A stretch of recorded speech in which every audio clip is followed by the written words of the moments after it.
Welcome back, ladies and gentlemen, to the GLL Grand Slam PUBG Classic. We are now moving on to the second half of the day, and that means we are starting off on a wrangle. The first time we'll see that map today. We've played out Miramar, now we're moving to the Classic. My name is Parla, and I'm the desk host, and I'm still joined by Toffees and Frost. Good to see you guys. Thanks. Good to see you again. All right, let's get these discussions going. How are things going to change from Miramar to Erangel? Wildly different maps. What are you expecting to see? I mean, so the first thing we talk about is drops, right? When you watch that intro video for the tournament, which is absolutely gorgeous, by the way, they did a very good job of putting the logos in sites where those teams are known for dropping, and one of them is that church in right in the middle in Pochinki, right? We have 3 teams that we know may go there, but the reality is everyone's terrified of Liquid. I think Liquid is going to be perfectly happy by themselves in that area. No one's going to contest them.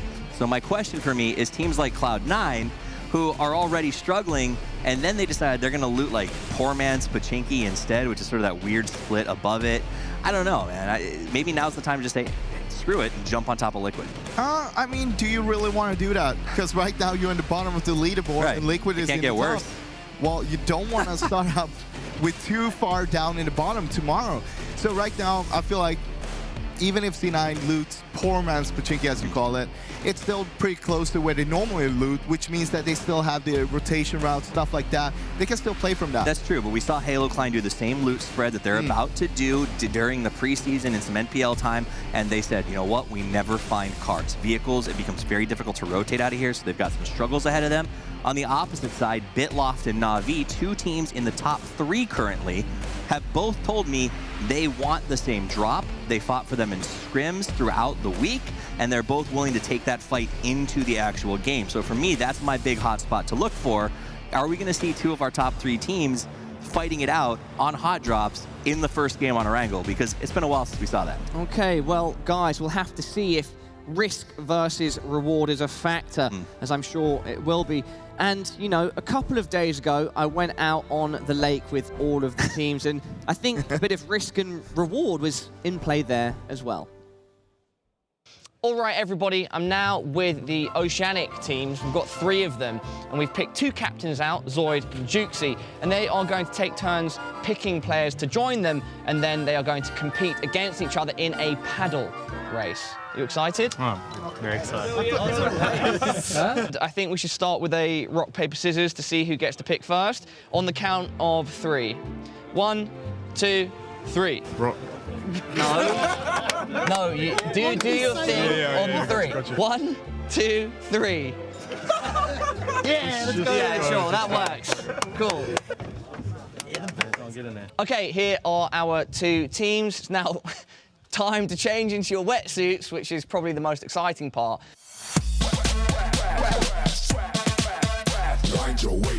All right, it's time to race, but first, rules. I said ready, set, go. Yep. And then you go around these 2 boys. All right, guys, Battle Royale, here we go! Oh, no. Have they started? Has the race begun? Oh, okay, yeah. I can't swim. Can you actually not swim? Pull yourself in! Pull They're actually going pretty fast. Oh, he's going to board. I can see it happening. Yeah, there we go. Yeah. Look at them go. Yeah, that's fast. The kneeling. Guys, you got to move it. Congratulations. See the crash now. Yep, congratulations, guys. Thank you. Zoid. Nice one, guys. GG. Where did you go wrong? I think we went wrong maybe right from the beginning with maybe with the team selection. I think I kind of went for the wrong strategy. Too many big boys? Too many big boys. Commiserations. But props to the boys. You guys. Props to the boys. Pulled up on the air. Up the boys, guys. Up the boys.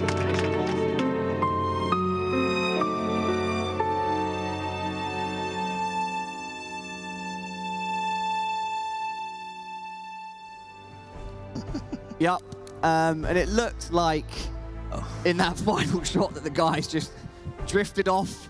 I'm not sure to never be seen again, but no, they are here. Everybody's safe, and it was Zoid Mate's team that that won the paddle race. They fought off the Battle Royale style attack from their opponents, and they did a fantastic job of staying afloat, put it that way. My big takeaway on that video is that none of us were the real winners here. That was an experience and a lot of pastiness, but I did see a nipple pad, so that was impressive. Was that, yeah, we actually had a bit of that in the video, but I don't think it made the edit. It's a pan.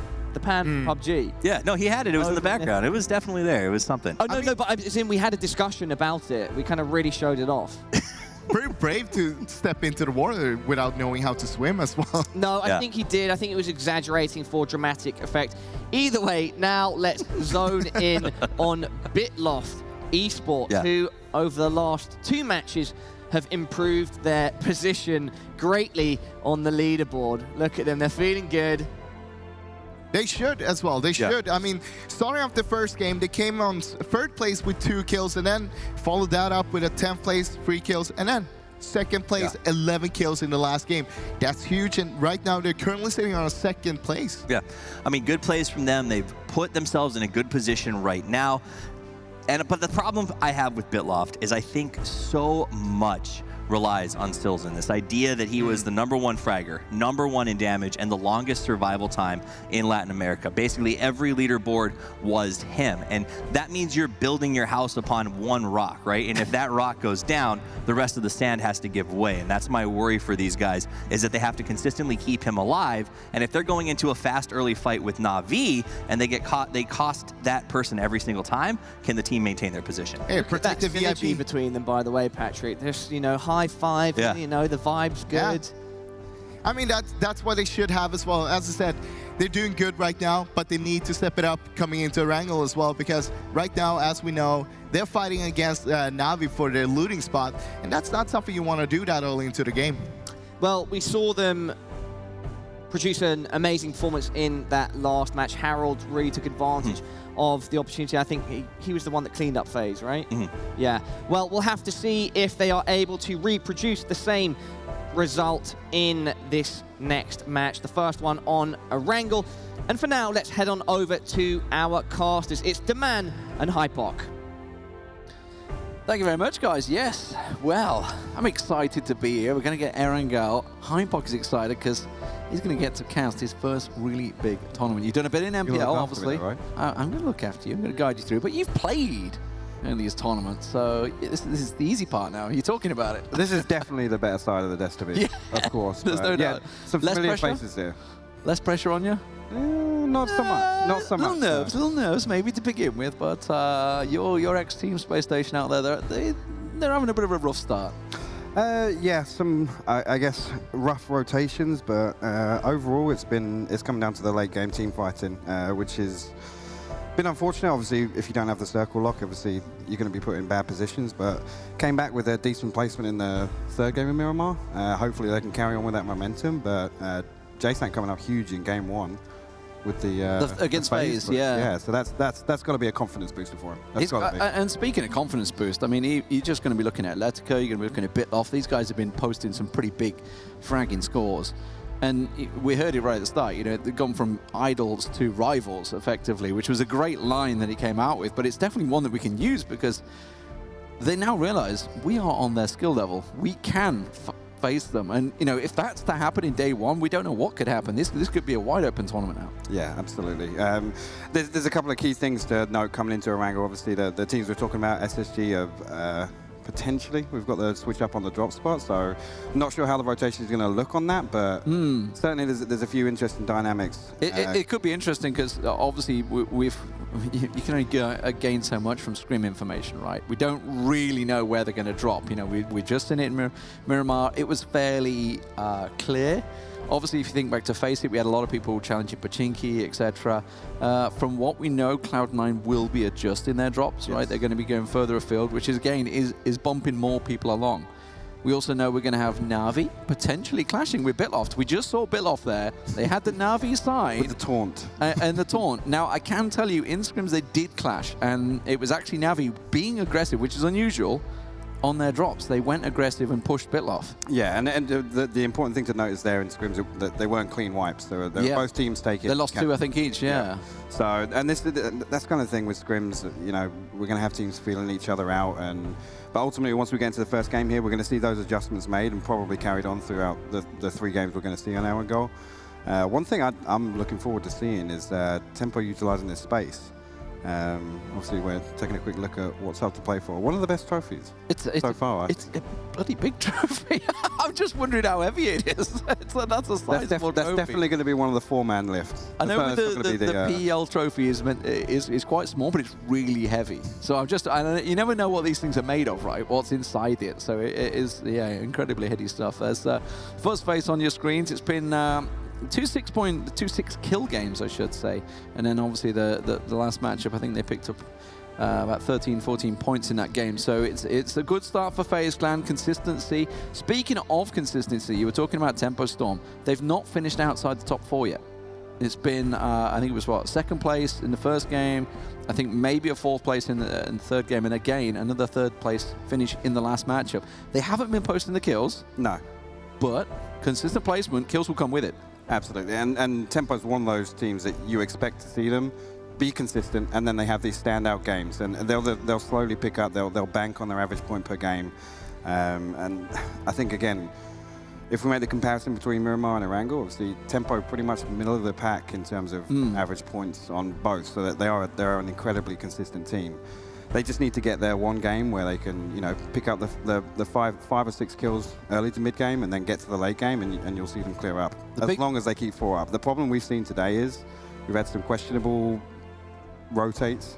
We had I guess the vehicle mishap on the Miramar game, which I'm sure wasn't expected, but is that Balak's mom, by the way? It is Balak's mom. It's the entire Balak family. The entire family is here. I remember seeing him post in the pitch when they qualified. It's like, my entire family is going to be here watching him. So we're hoping we see Ghost step it up. But going back to Tempo Storm, they have almost the entirety of the West Coast.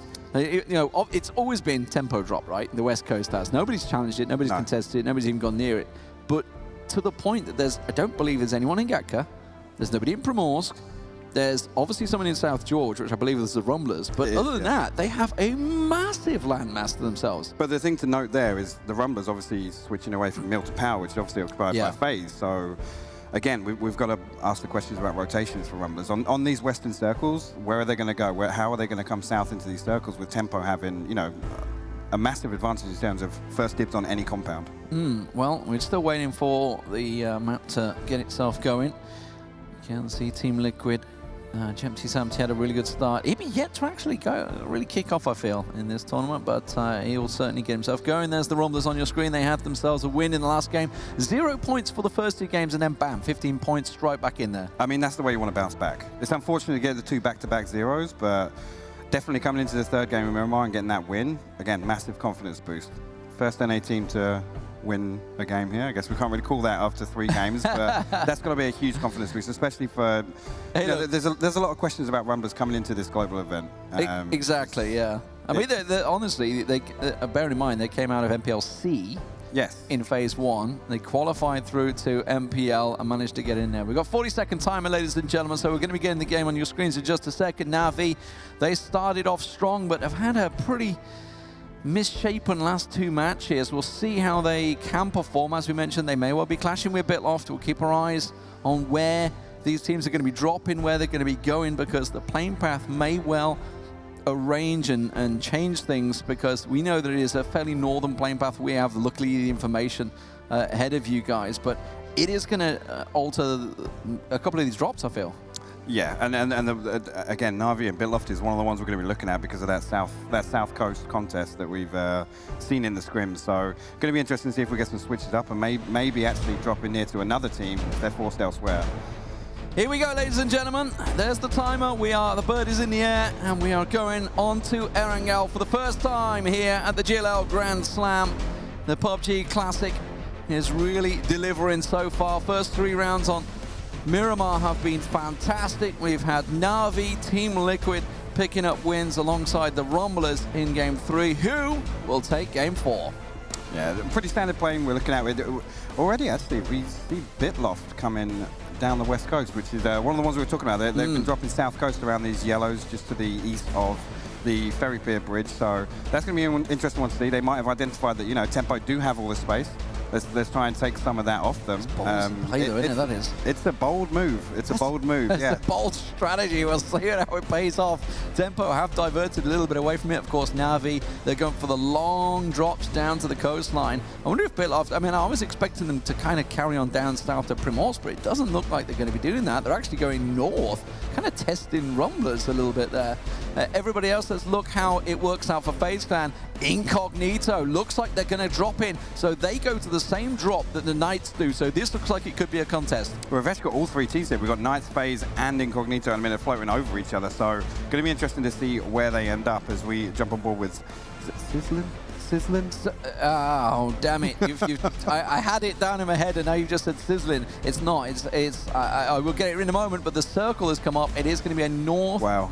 Eastern circle. So we'll see how that plays out. But at the moment, this is the area we need to be looking at. Look, you can see Incognito, the Knights, FaZe. We expect FaZe to kind of continue safe back down to Milta power.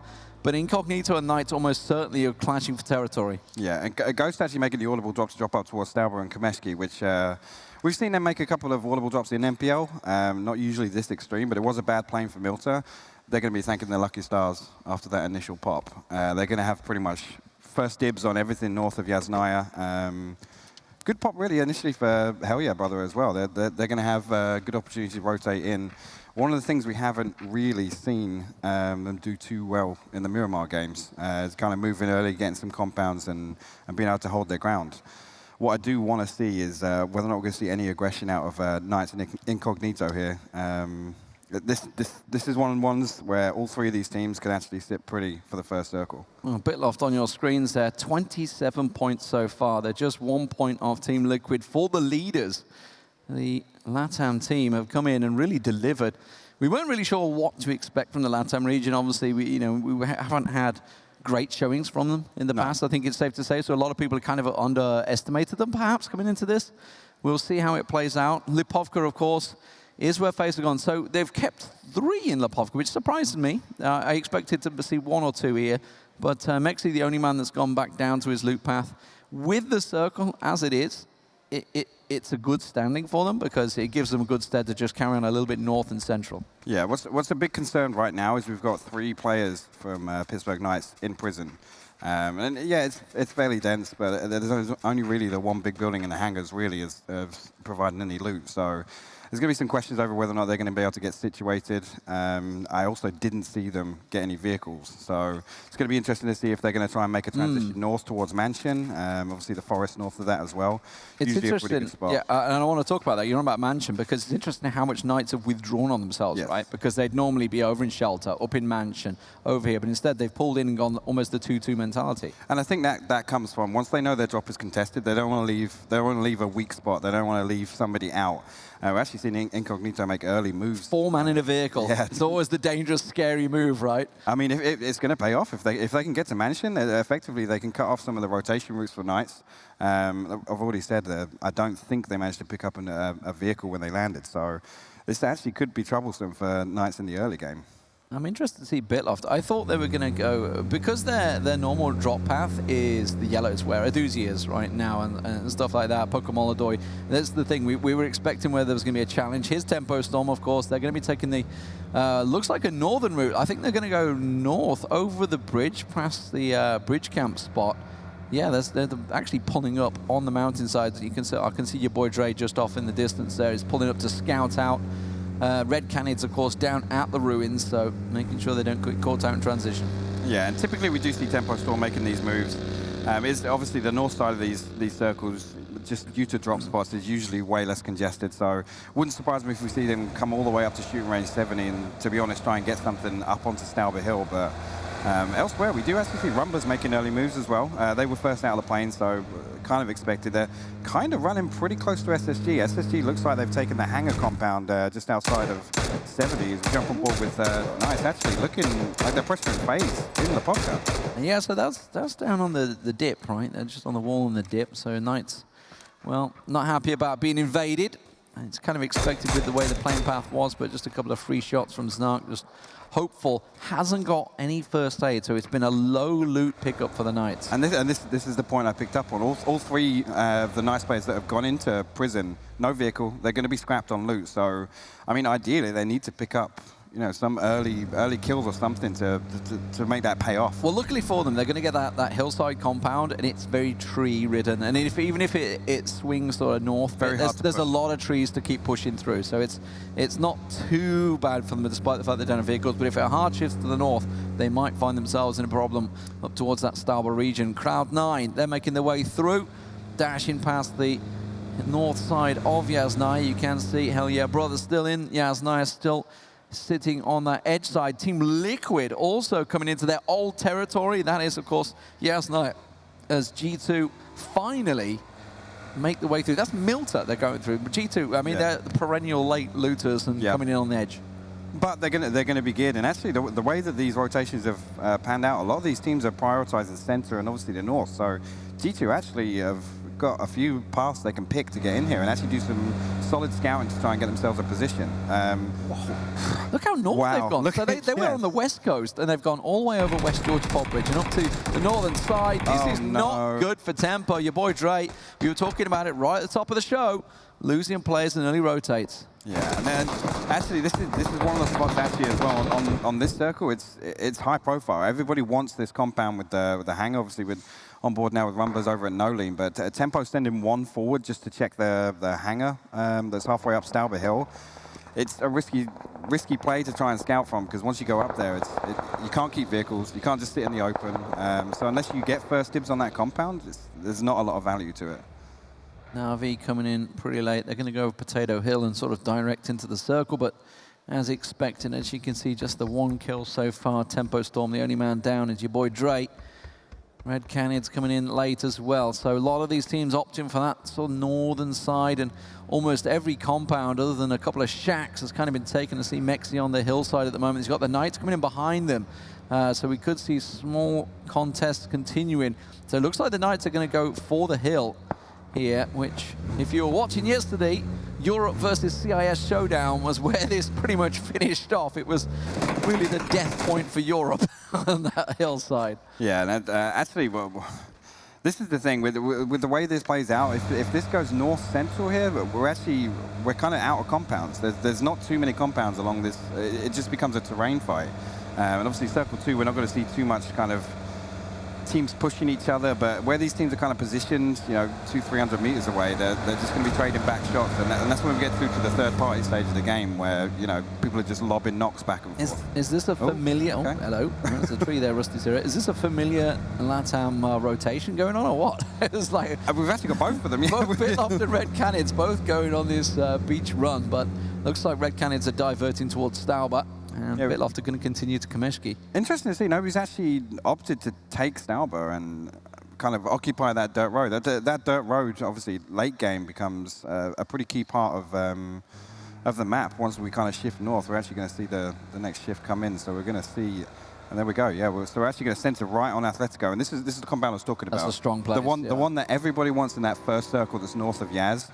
Interesting thing to note, obviously, we do have the Yasnaya Lake still in, which obviously always throws a bit of a spanner in the works when we come to that water shift, because everybody prioritizes being east side of this. Nobody wants to be around Nolene. Nobody wants to be around that side of Yasnaya. So it's going to be interesting to see if we see any YOLO rotates off that pop. G2 trying to pass on by the Knights here, but they're going to bump into FaZe as well. So this is not good for G2. Meanwhile, Hell Yeah Brother, a little bit of lean out the window there as they try and blast on through. This is all Singularity coming towards them. They're going to pull up right next to Team Liquid. This is not good rotations at the moment, but this is the problem. It's been so congested in this area that it's almost certainly they're going to go up the hill and they're going straight into Athletico. It's disaster. Yeah, and the problem with this area of the map is everything's so open. So if anybody's occupying this north side of Yasnaya, you have to drive up this hill in the open for 300-400 meters. Your car just takes way too much damage. You can't stop. You can't prone behind it. So this is not ideal for Singularity rotating through here. And I think they got Cloud9 maybe with an angle on them as well, and that has gone horribly wrong. I think Panda's last man standing actually as they all drop in the smoke. This is why your boy Dre was trying to get this compound, right? That's why Athletico obviously took him out. But back down this side, G2 have kind of splintered out and backed away from this when they realized that this coastal push that they were trying to make around towards this compound has not worked out. FaZe, by the way, interestingly, haven't moved. I was actually just about to say, it's interesting to see FaZe and Knights not opting to kind of move further in here, because, I mean, we're right on the edge of the circle here. Arguably, some of these compounds to the west, they're always occupied with these Yasnaya circles, but it's interesting to see them not even make attempts to scout forwards. Well, Chris doing what Chris does and randomly finds a knock out of nowhere. That's some range as well on Ron and there from Incognito. Brexco's pulling up for it as well, and they're going to finish it because Incognito, they got greedy. We talked about, we heard them talking about this in the VT earlier on, talking about how, you know, you can get away with these 2-1-1 splits in Oceania, but you will get caught out, and that's exactly what happens. Chris comes in and confirms his kill, and well, I mean, that was a very greedy split from Incognito. It is. It's very great. And the reason it's so easily punishable is these teams are always scouting the compounds. If they're looking for players, whether or not it's occupied, they'll see one helmet, they'll stare at that for 2 or 3 minutes, and they'll be like, okay, cool, I know there's one person there. We get the knock, we know we can take it. And that's when you run the risk, because you don't really get any value from holding those splits in Circle 2. Traded's making the move. The Knights are getting mobile, but where they are they going to go? That's the question, because G2 have just taken both of these compounds. Now they know, and they've been watching G2. Now, Brexco and Chris look like they're going to be in the compound, but I think they're going to go for the ditch and further on. FaZe themselves are taking shots on these, but IT himself is continuing north towards sort of Kameshki area, so FaZe also trying to scout out a compound just to give themselves that little bit more percentage chance if the circle were to shift, but it looks like the Knights have gone away with it. Yeah, they should actually be able to find themselves a decent spot on the side of this hill, this small compound opposite the Wizard Tower. Pretty decent spot to get from where they were. Like I said, they were outside the circle and they didn't really have vision onto anything inside. So, you know, actually paying off slightly for them there, making a late rotate. But the big question here is where FaZe decide to go now. Bitloft looks like they've bumped up against Ghost in the top there, and you can see it will pull away from the Lake of Yaz. We expected that. This is the shift we expected. The problem is the next time we don't really know where it's going to go. Will it go north? Will it fall onto the compound of Athletico? This hillside is pretty torrid for fighting on. Yeah, and actually, just a quick note to make, SSG did actually opt to come onto the dirt road just outside Stauber, as I said. So now actually in a really powerful position here to kind of stop anyone from getting remotely close to that side of the hill. We jump on board with Tempo. Let's see. Actually, yeah, Liquid. Sorry, making the transition out. Looks like they're actually driving straight towards Athletico, so I'm not sure. They're going to push up underneath the cliffside, right? It's a position that can kind of work out, because it gets to the point where Athletic peak too much. Ooh. There's too many teams that will take shots on them. We'll see how it works out, because they've almost pulled into nade range. We'll see whether Athletic, you can see Zoidmates bailing. He's trying to back away from this one. They have to get, they've actually pushed too far out. Look at Gemty in the picture-in-picture here. You can see he's gone very aggressive on the side. If he looks to his left, he'll see another one clear in the open. It's Flood that takes the shots onto Gemty. He has to back away from that. Good coverage. Extreme will get away, but Team Liquid's pull-up has kind of bought themselves a bit of position. Now, what's happened elsewhere? It looks like Rumblers and Tempo Storm are pushing on each other. Yeah, and this is one of the crucial fights as well, because this is one of the only ways onto the Stauber Hill late game. This fight here is actually going to open up a lot of space for whichever team wins it, because Athletico are going to stop anybody from coming up onto this hill.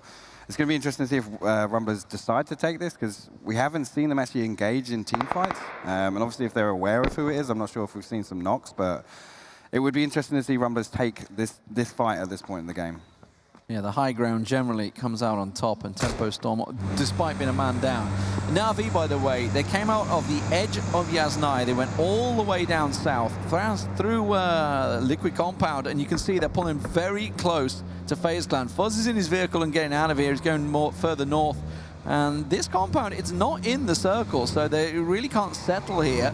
They've just had more of a look at it more than anything. Looks like Aduz is going to try and find and worm his way through, but I think they're going to go straight into the Knights. I think they're actually going to end up getting pinched. If Bestalok is the first to get picked off here, it's going to force Na'Vi further north, and actually 80 is way further north than the rest of FaZe, and he can play spoiler actually, stopping that Na'Vi from going even further. They're continuing to look for a home. G2 have already gone aggressive. Pokemoldoy has pulled up, but I can see Chris and Brexco on the map, already on the move, looking towards them. You can see Mexi trying to find an angle, find an eye. A couple of shots returned to him. I think that's actually G2 that maybe took those shots at him. But here's Chris. You can see he sees them in the ditch, and he's just called the information. Brexco's getting in position now. I think they may even just try and quickly set this one up. The problem is with G2, there is only 2 of them here. Kane and Udia are not there yet. They're coming in reinforcements now. Yeah, and actually, Knights are in a position to pinch Na'Vi down into this dip, but they can't actually close in and pressure them because of G2's position. So as soon as they go to peek over this ridge, they're just going to get punished. Actually, this shift has actually paid off for arguably one of the worst compounds on the hill, but C9 getting some fortunate circle shift here. Well, Na'Vi's little rotation there has kind of worked, but the problem is they are exposed, oh my god, to G2. This is easy for Brex to go take those shots. Udia's already got Pokamolodoy down. They're pinned behind the hill. Now, if FaZe Clan are making a move as well, that's further north. They're going to try and move in towards the north side of the Knights as this continues, Chris. Peppering them with the SKS, rattling those shots out. They're trying to throw the smokes, the nades, anything they can to cover off Pokamolodoy. Little underhand from Chris will finish the job. Meanwhile, Uber will get taken down in the north by the Knights as Chris's nade confirms the kill. Yeah, this is going to fall apart for Na'Vi really quick if they don't start to make moves. They need to get some smokes down, keep hold of their vehicles, and then get out of this ditch right now, because Knights are elsewhere as well. G2 have to come into the circle, and ultimately right now they're just holding each other out. G2 continuing. Bitloft moving down the hill, by the way. That's Mexi off in the distance. You can see him in the hills there from Eitzi's position. And Bitloft were trying to get aggressive onto them there. You can see they have managed to lose one. Mexi popping one. Almost gets the second as well, despite the fact they've lost Uber. Fuzzface coming in support. Meanwhile, you see in the kill feed that G2 continuing their damage as Chris lands a big nade. And Na'Vi will fall in 16th place. Yeah, this is just not the follow-up we want to see from their game one in Miramar. And ultimately there, it just came down to poor scouting, positioning themselves between 2 teams where they weren't ever going to be able to get out. Tempo now on the run, and actually we see Rumblers have pushed all the way up to them. Incognito pulling up as well. They've pulled up on Hell Yeah Brother, and that's gone very wrong, I feel, for Hell Yeah Brother. They're going to get caught out, so the Aussies fighting one another. Tempo also going down early here. 15th place for them as Space Station and the Rumblers pull in. Here's the pull-up that we saw. You saw the nade damage coming through. It's happening all corners of the map right now, if you can count a corner on a circle. Yeah, and actually the worst thing about this Incognito and Hell Yeah Brother fight is, look at the position on the circle. They're fighting for nothing right now other than this one placement and the kills. Like, I don't agree with Vasily. Vasily just went piling in behind them there as well. But here's Zoid Mayanda. Look, and there we go. We see them going down. For me, I would have just liked to see him and say, okay, you guys are all lost, and it's the typical mode, right? It's like snake mode. You want to make the Team Liquid play there and just send it circle and prone next to your car. That's what you want to do in that situation. But and speaking of Team Liquid, look at that. Dead center once again. Ibi, Jeems, Samty, Gemty, just keeping a track of what's going on. Mexi down. That's the Knights catching them in the back as well. And it's Fuzz.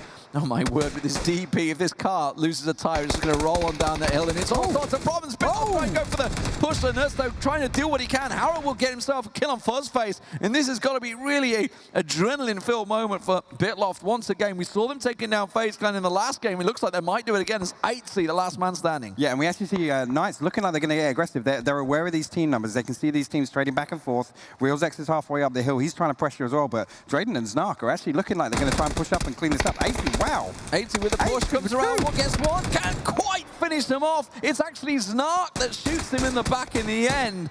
And Harold will get 80 down. So FaZe Clan will fall. And that's another big team down. This is going to open up the field for everyone that's looking to chase the top of the table. Yeah, and this circle shift coming in now. Ghosts are sitting pretty up on this hill. This is the flat top compound. And actually, if we take a quick look at the map, there's nowhere else. It just becomes a terrain battle here. We still actually see Snark and Drayden pushing towards the remaining members of Bitloft whilst we're on board with, I think it's Athletico looking like them push. I think Luke's looking like he wants to push up on this. He knows he's got the downs. Oh, Team Liquid also. There's Bitloft. You can see them falling. 80 will get the bleed out as well. That's because the Knights have put the pressure on them. That was on the eastern side of the circle, but you can see it's getting very congested down here on the west. You've got Snark. He's done the job. That's Bitloft gone. 12th place for them. Team Liquid, they continue to just move towards the center point. Looks like Red Canids are going to send it. They're going for it. There's 3 in a vehicle, trying to lump it down. You can see Bahawaka had vision on them there from Space Station. Couldn't pick himself up some easy frags here. Yeah, Headscock getting the opening knockout. I want to see SSG get aggressive. We have Baha with 5 frags here, so he can set up a small red zone on where Canids have pulled up, but whether or not he's going to be at... There we go, yeah, first connection there with the nade onto Psycho, and that's just only and 1 left. We can see Athletico in the background pushing up on this as well. They're just sensing blood in the water, points to be had. They want to take them all. James stole 1 away, but Space Station will get the other 2 with the nades, and now they're all going to continue to congest on one another.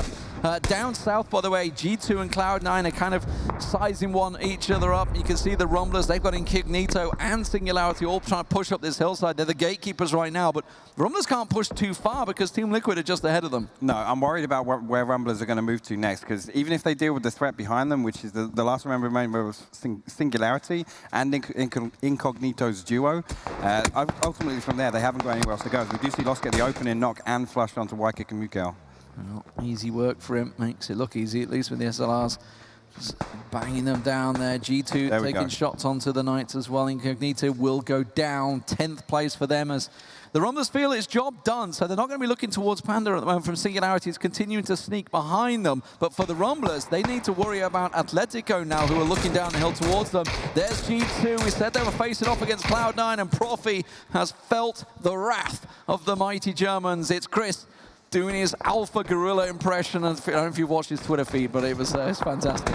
No, it's just the continuing woes. This we see Panda get 1 knock and 2 knocks onto Rumblers here. He flushed it as well. He flushed Waldo down. That is not good. He's going to get the second and lost. This has gone all wrong. He's going to come around Godspeed and Microphone, just looking behind him.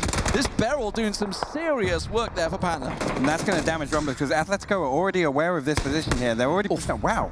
Great shot from Zoid. They're actually Jempty and Stampty. The brothers, I tell you what, they have performed and delivered. They had some mega game earlier on in game number 1 as G2 finish off Cloud9 down south. G2 and the Knights may well fight each other. I can see the Knights are flooding down on the map as Jempty looks to finish off the Rumblers down south as Microfry will feel the scar to the dome. He's just going to confirm that kill. Meanwhile, up in the north, we have the Americans facing each other. That's Space Station and Ghost. Athletico, they tried to assert their dominance, but they're down to 1 now. They just keep losing members left, right, and center. Yeah, and that was great team shooting there from Stampty and Jempty. Just waiting for the opportunity to absolutely make sure they can get both knocked there. G2 see them in the open. Udyr trying to spray through. That's Team Liquid in the distance. They had a clear shot on Jempty and Stampty. Yeah, and right now, Team Liquid are in a position where they're going to be able to hold all 3 of these remaining members. Obviously, Microfry's down, Godspeed the last member from Rumblers, and Luke now is in a position where he can't really snake in behind Team Liquid just because of the way the terrain goes. Oh, Luke's been spotted by Space Station as well for Athletico, so they may well fall, but it's the Knights, they're looking towards G2. You can see Ghost Park has himself an angle on the hillside. That's Space Station he's looking towards up there. As Team Liquid, there's a triangle battle of Europe going on right now between the Knights, G2, and Team Liquid. And we're just trying to see whether Godspeed or Luke can sneak in and get involved. There's the aerial view. You can see it's pretty open in the central spot, and there's a crate coming down just to bait someone towards it. Yeah, and actually, ultimately, SSG's position here, it is way out in the open. Ghosts are capable of putting some pressure onto SSG, but they hold a ridge that overlooks this entire dirt road that goes through the middle of the zone. Here's the flank. It's going to be Udyr and Kane that could rip G2 apart. They're going to get around the side. Doesn't see them. Wanted does first. Udyr tries, but he's in the open, and Wanted will turn onto him with Snark. So G2 lose 2, but it's Chris and Brexico, the 2 beasts that have done all the damage in the PEL this year. Snark eats the nade in the backside, but does get away with it. And now Godspeed's going to try and sneak in behind G2 and make as much as he can. It's Chris that he's turned on. Chris is in all sorts of trouble. He's going to go down. Godspeed catches him. It's Brexico, the last man standing. G2 have just fell apart. They've been squashed between the vice of the Knights and even Athletico. He's going to fall. That's going to be Stampty picking that one up, and Godspeed now is about to get overrun. Yeah, the Knights are just hungry for blood here. They're actually going to get Brexico. Actually, yes, Godspeed picks up Brexico, sorry. Want to clean up Godspeed straight away there. So Knights now, they have space, but Team Liquid are already pushing into the circle. Yeah, and they're picking off the Knights as they try and back away from this one. 8 kills and counting for Team Liquid. You can see to the north, Space Station and Ghost, they still have the lion's share of the circle in the northern side, but it's Team Liquid looking to sweep out the hillside and clear out any of the snakes. They know that Knights are down here. They've managed to get the revive off, but they're still taking the damage. Yeah, actually, we've wow. Okay, so this circle shifting all the way down to the south. Well, obviously opting to, favoring Team Liquid's position. We're going to see SSG make some fast moves. I like this assertiveness from SSG here. They need to get down, capitalize on the fact that Team Liquid is still fighting Knights, and get themselves a foothold in this next circle. And you can see they're going to have a clean run at that ridge and look straight down on top of Team Liquid. Actually, Jeem's already spotting them, actually. Jeem's already firing shots back towards them. And they've just got themselves a crate, but they've got dealing with the battle down south. That's Gemty gone, so Team Liquid are going to lose one there. They've got no way to support him because they've got to worry about the pressure from behind. Samty, you can see, down to 14 health as well. Space Station pushing. It's Ibi and Jeems are about to engage with Space Station as Samty tries to keep them of arm's length effectively, but Hetra, he's got a great angle here. Sees Jeems, but can't land the damage, and that may well cost him. The nade coming in as well. Actually, that nade looking like it's pretty good. It might have been a smoke, I'm not sure. Oh, and it's the Knights. They have the cleanest of angle. And Team Liquid are falling apart because the Knights have put them to the sword. The team that finished 5th in the final game will really put the pressure on Team Liquid, and they're going to go down in 4th place. They had 8 kills, I think, from that as well, but the Knights up to 9 kills and counting as Ghost and Space Station move down the hills. Baja with a huge knock onto Znark there. Actually, this whole time, we've seen Ghost get in their vehicles and send it towards. They're going to occupy these rocks and the trees in the middle of the circle. SSG now need to move along this ridge and make sure they've got somewhere safe to play, and ultimately worry about we saw the open angles that Knights had onto Team Liquid. Now SSG are in the same spot that Liquid are in. Yeah, you can see Valiant. He's desperately trying to get up the hill and get a bit of a better angle onto Ghost here. Realizes the backstab's on. Ghost, still no kills, by the way, for Ghost yet. They've been kind of sitting quiet in their compounds, but now's the time to strike. There's plenty of kills to be had. 7 on the board at the moment that they could claim. Shrimsy and Balak both on this northern swing. They're looking towards Valiant. As soon as they come over the brow of the hill, they will find him hiding at that tree. You can see the Knights putting pressure on the side. They have so many angles, and there's only a few trees to try and hide behind. Yeah, and actually, Valley, we can see him on the right side of the screen on the minimap as well, coming up to the side of Balak and Shrimsy. He might actually be able to get right behind him here and get both of them down. He saw Balak. He sees him coming. Does Balak? Balak's not looking. Valiant takes him down. He's going to come straight over the brow of the hill. Shrimsy's already making a run for it to back away, but that's going to be one flushed out from Space Station as they continue to move. The circle has shrunk further south, so Valiant's just going to try and toss that nade and pass back down the hill. Yeah, already up to 7 kills. Well, J-Sank with a returning knock onto Knights as well. So Knights actually not being able to get too far into this circle. They're just going to be held at the bottom of this hill now. I don't know where they can go from here, Lee. Did I just see an Olm on Bahawaka there? He must. I think he picked it up off Team Liquid. I think it was an M24. I think he... No, he knows. Oh, it is an Olm? He picked it up off Team Liquid because they had a crate a moment ago, so he has indeed found himself an Olm just towards the end, and that's exactly what you can need. Reels, you see him. Oh, it was Reels he actually went for. I think the fact that Drayden came around the side, couldn't quite land the shot on him as the Knights and Space Station continue to trade blows. Ghost are just sitting, letting it play out. Yeah, and ultimately now we're going to see the stalemate. Obviously, none of these teams have to move until the next circle, so just going to see some awkward peak battles back and forth. But, I mean, Ghost really tried to make the moves with that circle pop, and SSG just punishing them. The Knights are continue to push up the hill. Ghost are starting to get mobile as well. Keep your eye on that mini-map because there's only so many places they can use. Bahawaka getting caught again. But Valiant once again with a knock. Baha actually goes down in the blue. The play zone catching him out there, so that takes them down to 3, and Ghost are moving. Ghost are coming, pouring across the northern side. Space Station might get caught unawares there. J-Sank's going to be the man that will see him first, but Ghost are pouring in around the side. They're putting the damage down. Reel's the last man standing for the Knights, but here comes Ghost. McCoy catching J-Sank around the side. They smell blood in the water. The Knights will go down. It's going to be a North American finish, but which team will it be? You've got to feel it's going to be Ghost. They have the numbers advantage, but they can't find the man. No, Valley actually making huge moves around here, wrapping back to the position where Ghost initially were, but now McCoy, Drassel, and Shrimsy all now looking for blood. They're going to get the confirm onto J-Sank. They're going to try and find Hetzer as well, but you can see Valley's position. He's perfectly aware of where they are. And he's given the information, so now he goes for it. Hetzer strikes. He comes up the top, and suddenly Drassel doesn't know where he's getting shot from. Has to use the crate to duck behind. Shrimsy's looking for him, tries to find him. Hetzer's going up the hillside. Shrimsy's taking shots on Valiant, but Hetzer's coming up behind him. Drassel will go down, and suddenly it's a 2-on-1. Shrimsy and McCoy. What are they going to do with this? McCoy trying to crawl. Is he going to get help?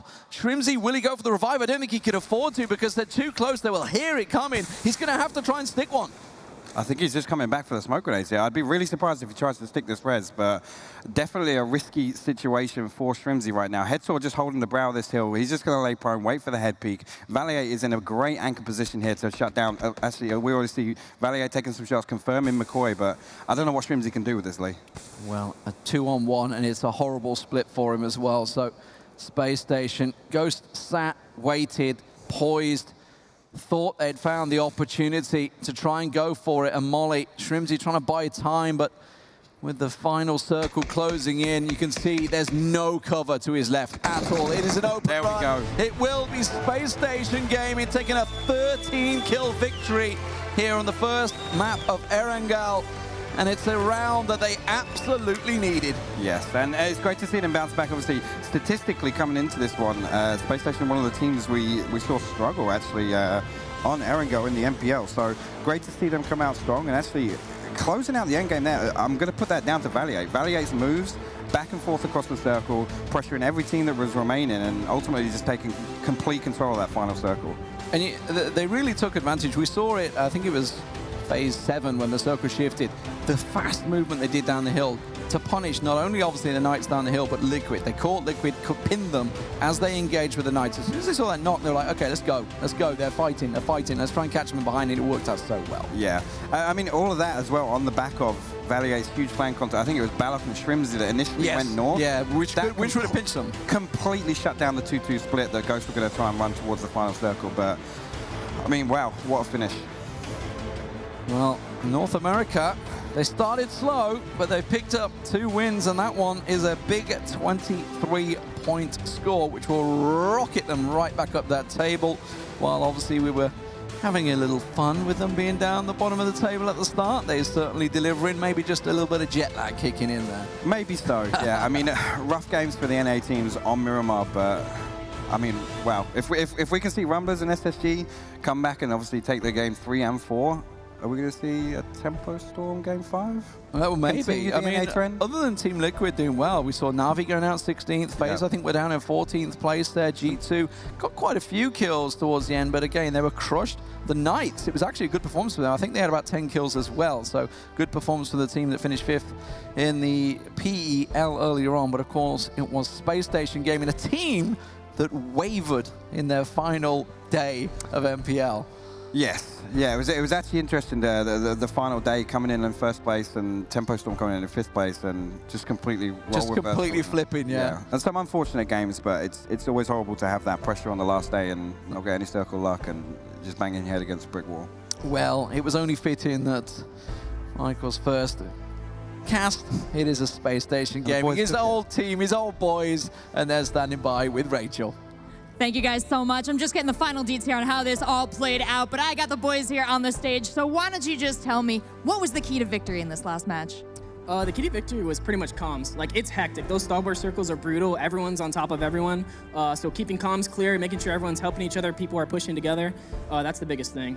And a lot of decision making in those comms, choosing when to go into the fight, when to step out. We saw you guys come in late to this last fight here, but clean it up beautifully. So talk to me about what you guys discussed, how you chose to do that.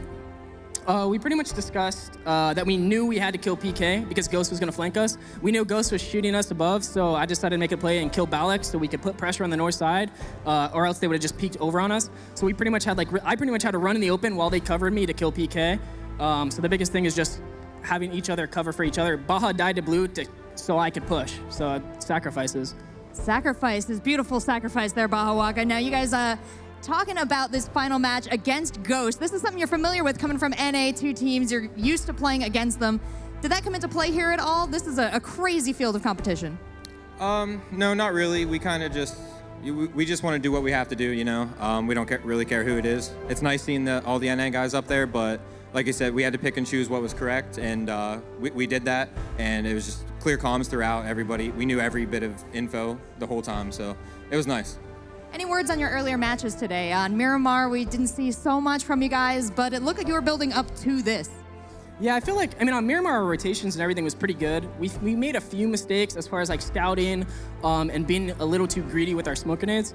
But we were up pretty much, we got placement points because we were making the right decisions, the right rotations. But just small things is pretty much makes big decision in PUBG. So I think we're on the right track, even though we only had like 9 points. I think we still felt good. Well, we're 4 games in. I want to know what you guys think of the international competition here. Is it everything you expected? Yeah, everybody's stepping up so far. It's really fun. It's definitely it's different than playing in MPL. These first day is going to be really wild, as we've been seeing. Some teams that weren't expected to are stepping up, and that's awesome to see. But we're looking to take these next 2 games as well as we can and put up as many points as possible. Well, I'm glad to see your teamwork stayed intact in the shipping over here to Stockholm. Now let's send it on up to our boys. We got 2 more games coming today. Rachel crushing the 2-person interviews like a true pro. Great to hear from SSG there. And, you know, they were in those final moments up against Ghost, another NA team, but in that matchup, they took completely different paths. SSG were rampaging through the competition. Ghost, up until, I think even in those final moments, they didn't have any kills at all, Steve. I mean, specifically, Valiant was just running some really good flanks. He single-handedly sort of dismantled the Knights. But what I really love is SSG gets this win. This is a big deal for them. They've had a tumultuous year. Hypoc retired at the start of this last phase. J-Sank was called up to take his place. Lots of conversations. Can J-Sank fulfill Hypoc's shoes? Can he step up on the biggest stages? And then, in the first ever international cast that Hypoc does, his team stands up and gets the big win on the back of the play of his best friends as well as J-Sank. To me, that's a pretty cool story right there and a big win for them and probably exciting for Hypoc. Yeah, I mean, that's a pretty great story. I didn't think of that myself, actually, until you just mentioned it. It's great to see how they were like aggressive towards the end as well. And as we heard there, Baja sacrificing himself to make sure that the others can get into better position and actually win the game. That's the kind of sacrifice we want to see more of from the teams. Yeah, Steve, we mentioned in the pre-game risk versus reward, and how much is it going to be a factor in this match? And I guess that's ringing true in that situation. You took the words out of my mouth, because that's exactly right. The Valiant flank against the Knights was tough. He came from a downhill position. Had he gotten caught, had they seen him on that first move, SSG wouldn't have won that game. They needed to have him alive, but he was able to get the flank. He took out 2 members of Knights and forced the third into a position where his partners could get the kill, and that gave them the dominant spot from there. And then they had to fight uphill against Ghost, and again, I think it was momentum. They had the confidence from the flank. They're running on a high. There's no wrong choices once you've hit that sort of 10 kill mark, and then it's all about the push. Yeah, you got to be aggressive towards the end there, and that's what we didn't see from Ghost. They were just playing too passive. From the start, they were sent of the circle. They could have chosen to play from wherever they wanted. And, I mean, you saw that, I think it was Balak that had a 2x on the SLR. That pretty much shows how bad of loot they had, and they should have taken a little bit more time to actually gather some more loot. I mean, you say bad loot, but I saw J-Sank playing without a red dot for half the game. He was running with iron sights early on in these fights, and it's one of those things like you make do with what you have, and that's the nature of the game. A 2x on an SLR that late in the match, you know what? Maybe it's an advantage because it's a nice close range, pop, pop, pop, and that's what he was trying to do. Yeah, well, they definitely made do with what they got, and to look into that a little bit more in depth, let's get Toby in the mix and do our GLL breakdown. Thank you so much, Paolo. We're back at it, GLL breakdown, and I just want to quote one of the guys on the stage at the interview there before. Great decisions, great rotations. That was exactly what led them to the win they just got themselves. Don't stress the wins, don't stress the kills. You will get them in the end, and 13 is what they managed to get. Right off the bat here, Toffee's pointed out very correctly, loot in general for a lot of these teams were not that great. You see it right here. First circle for you. It's a far northeastern one. A lot of teams are far off, and they know immediately they need to get going up towards that eastern side, because there's been a tendency of circles going into this area. And sure, you have compounds available, you have compounds you can play from, but if they're not available, it's not exactly going to be easy to get any of them. You see all the teams, they're starting to cram their way over in the direction, and if we speed it up a little bit, pretty much all the teams, well, they will have SSG beat to it. They're sitting up on the northern side, and they go down here, they try scouting forward, immediately realize Balak, Ghost, one compound, Drazzle, the other. We are cornered. We cannot do anything from up here. So this is one of those games, just like their Miramar game previously. We go to Los Leones, we'll play it on the quiet side of the circle. We don't need to have 10 kills by the time we hit 50 players alive. We'll take it when it comes to us, and that's the playstyle they've been utilizing pretty much for the entire day so far. You see immediately, push up to stealth, but get that high ground, get the vision over your opponents so you can plan ahead and make those moves ready ready for the circles to come. Circles, they do go in their favor. They keep going up towards their side of things. I guess you always got to get a few of them going there. But once it comes to the fight, you see no over-aggression. They're staying up there. SSG, they're never overstepping the fight towards red either. We can fight them if they come to us, but we're not in a hurry. We're not going to lose our helmets or vests. We don't want to get players knocked too early. We'll take it if it comes to us. If not, they can go their separate ways. They find themselves a position into the circles later on, sitting right here, and then it gets interesting. You talked about Tavis earlier with the knock against the players. Valiant pushing over the top. We actually have a little clip of that just to show you exactly how it all went down. You see it right here. Valiant comes up the hill, gets the angle later on in the game on towards Balak. They did this exact thing on towards Knights earlier, but once again utilizing the don't sit 4 guys on top of each other. It's only trees, a few rocks here and there that you have available to really play around. And well, Valiant made the most of it. 1 guy off, get this position cleared, have the 3 guys in the back line to help you out. They had 4 kills coming into the last couple of fights. They ended 13. Don't need to fight early. You can get the kills late game. Pala, back to you. Fantastic, Toby. Thank you so much for that. We are ready now to get up the scoreboard for that match, and then afterwards, the overall leaderboard. So any other points that you'd like to touch upon, Patrick? On a personal level, firstly, I'd like to ask you, what's it like to see SSG doing well? Because I know you mentioned them at the very start of the show. Yeah, I mean, it's great to see, and I want to talk about that little move there that we saw Valiant do against Balog. That's a typical Valiant move. You see him move out far from the team and try to make a play, making sure that it's going to work for the team. Now, that's a 50-50 move, though. But enough about that. Let's talk about the scoreboard here. SSG, 23 points. I mean, Pittsburgh Knights picked up some good points. We saw Liquid Rumblers, I think, got 6 kills on that one, so they're going to pick a nice pickup. And where we started a couple of games ago with North America sort of in the bottom of the entire leaderboard system, I think we're going to see people climbing pretty aggressively here. But it comes down to a few things. Bahawaka with the AWM was terrifying, and I think that distracted enough people that he was able to sort of make the sacrifice and allow the flank. But here's the key for me. Valiant made the 50-50 play. Yeah. I don't think that they have been that confident in the past to just go out there and say, yes, I can win this fight. They came here, their confidence is renewed, they're feeling strong as a team, and Valiant took the risk and executed, and that is the key to victory. Taking the risks. It doesn't always work out, but when it does, that's when you rack up these huge points. In terms of consistency, Liquid are doing a fantastic job, and yes, they are still the top of our total leaderboard, now increasing the gap between them and second place by 8 points. And it's Spacestation Gaming that have moved up 11 points with that 23-point game that they just had into second. And Athletico, credit to them, still in contention on day 1 in 3rd place. Bitloft dropping a couple of places in G2 again. A very consistent team so far. Spacestation gives us the biggest jump of the day. Liquid on top and consistent, not a huge surprise there. Bitloft smartly decides not to fight Na'Vi and goes off to the coast. Yeah, West Coast. Tempo may punish them for that when they realize what they're doing. Tempo notoriously hates having people on that side of their drop, so I'm curious to see how they respond to that tomorrow, but we'll get there when we do. The key is racking up those points. 23 allowed an 11-point move, and that came on the back of big kills by Valiant. I mean, it was great to see those reactive drops. We had Bitloft on the West Coast, as you mentioned, but you also had Ghost on Stalber. They usually go Milta, and then you have SSG, who actually went for Severny when they usually go Roushawk. So you got to work on that. And I mean, look at SSG. They just proved everybody that, hey, you don't need to drop on your normal spot to actually do some good damage to the other teams. Great points, guys. And now let's get up our top killers of the day. Kill leaders. It's Luke 12 from Athletico with 10 total kills to his name. Rusty Zero of Red Canids with 9, and Jempty equaling him from Team Liquid.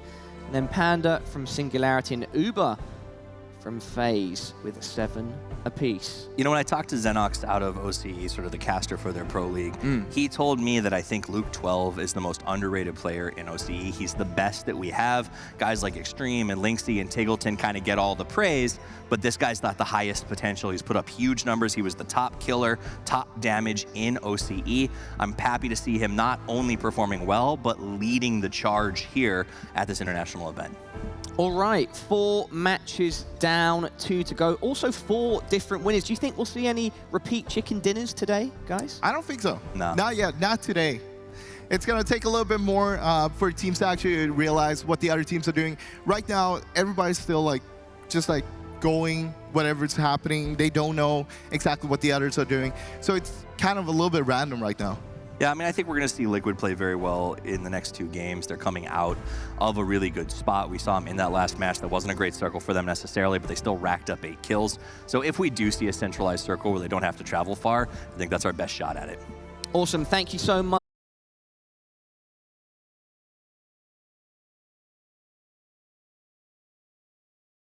Back after this